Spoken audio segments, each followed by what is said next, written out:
I'm not sure, man. It's funny. Yeah, I don't know. I don't know why it's discussed so much in our sport and why it's the all be all of everything. Like, okay, you weren't a great player if you never won a championship. Yeah. It's like, or if you won one, then you can't be in the same conversation with this person. It's like, but that's a great point, because what you're saying is like, no matter what you have, you need more.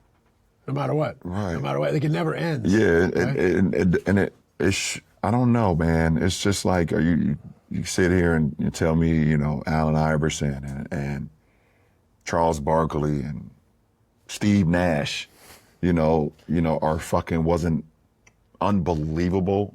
Like, oh, they can't be talked about or discussed with these guys just because this guy won one ring or won two rings or one, like, it's just weird to me. It's like saying Peyton Manning can't be in the same room with Brady or Mahomes because he only has one ring. They don't never discuss that in their sport. Right. Or telling me that Dan Marino is not the greatest slinger of all time, or he can't be in the room with those guys because he didn't win a championship. They don't discuss those things, you know. I don't know. I don't know. Did Barry Bonds win a World Series? I don't think so. I don't think so. I checked it. Barry Bonds never won a World Series. So. You can't sit here and tell me that he's not the greatest baseball player to ever touch a bat. As you heard from the commentary from LeBron, LeBron is at it again with a controversial analysis or a controversial statement in regards to legacy and how the game is viewed. Now, the game is seen differently because of the errors and things like that. And as you get more data and you get more information, of course, views will change. But LeBron has always seemed to like flip-flop between his views of the game and what greatness is and championships and things like that. Now, prior to winning a championship in 2016, he said he wasn't chasing the ghost of Michael Jordan. Now, after he won and came back from 3-1 against the Warriors, then he said he was chasing the ghost of Michael Jordan. But now, as you hear from the clip, he's saying that rings aren't everything and rings shouldn't be the end-all be-all, which is to some truth that is the truth.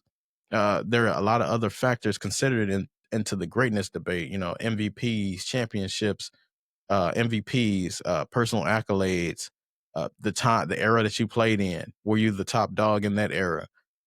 Could you play in any other era? Things like that come into that debate, and he knows that. But you know, I think sometimes he trolls or just try to make headlines with the topics because he knows that people don't just look at rings as the end all be all.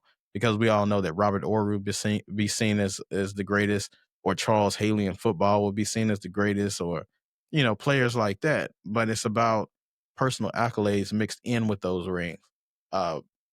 Just because you haven't won rings like a Charles Barkley or Allen Iverson, don't mean that you can't be over somebody with one or two rings, but there's levels to it. So, for example, Charles Barkley, you know, doesn't have any rings, but he does have an MVP. He has probably a couple scoring titles. He has a lot of rebounding stats and things like that. But you can't put him over somebody like even an Anthony Davis because he has similar stats or more stats, but he has a championship. Championships are the icing on the top, on the cake, you know, so to speak. And he mentioned Peyton Manning having one ring, which Peyton Manning has two rings. But Peyton Manning is great, and he's one of my favorite quarterbacks of all time. But when you think about, when you measure him next to Tom Brady, you have to nitpick. So you have to say, well, you know, Peyton Manning had a lot of top seeds or number one seeds in Indianapolis, but for some reason he wasn't able to win a championship or even get to the championship. While Tom Brady, for example, has overachieved to some aspects, especially being where he was drafted at. He was drafted in the 6th or 7th round, I believe, and he was able to win 7 rings.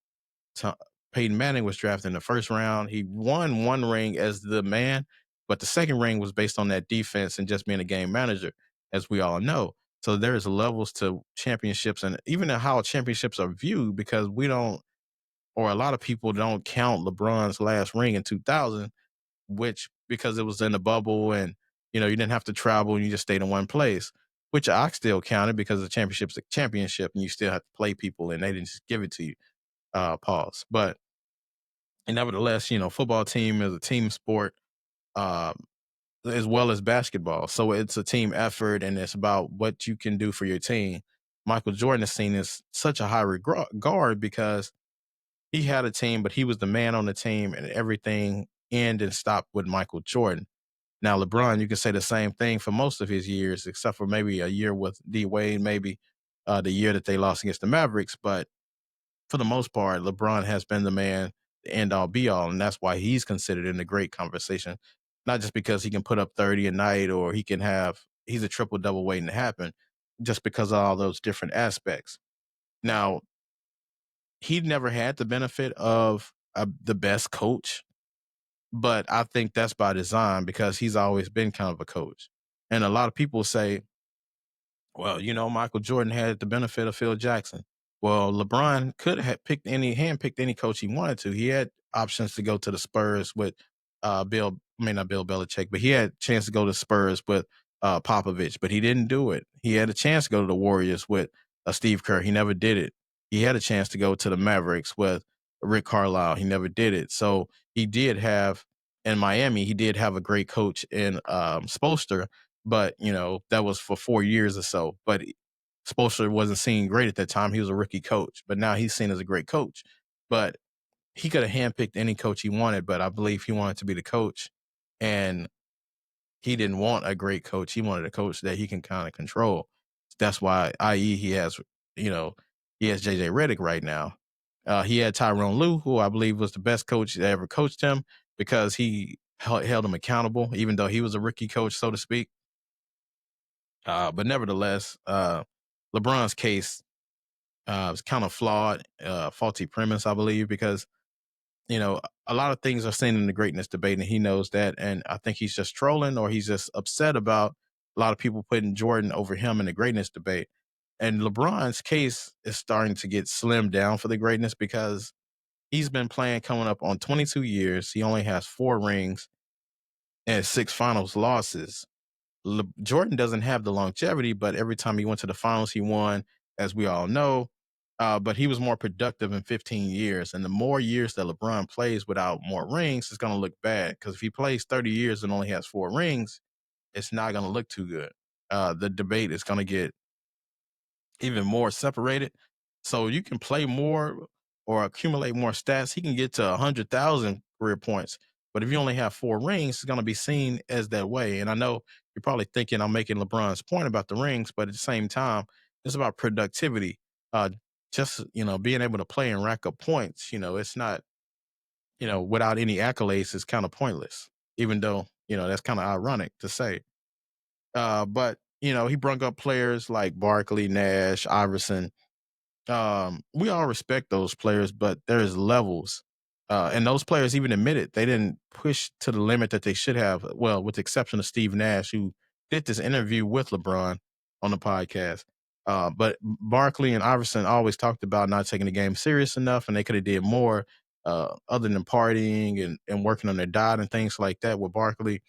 Even Shaq has admitted this, that he could have did better because we know he's supposed to be in the top debates, but they never put him in anybody's top 3 or top 5. He's mostly in people's top 10 sometime, but some people have left him out of that because he didn't maximize his potential, even though he was exceptionally great.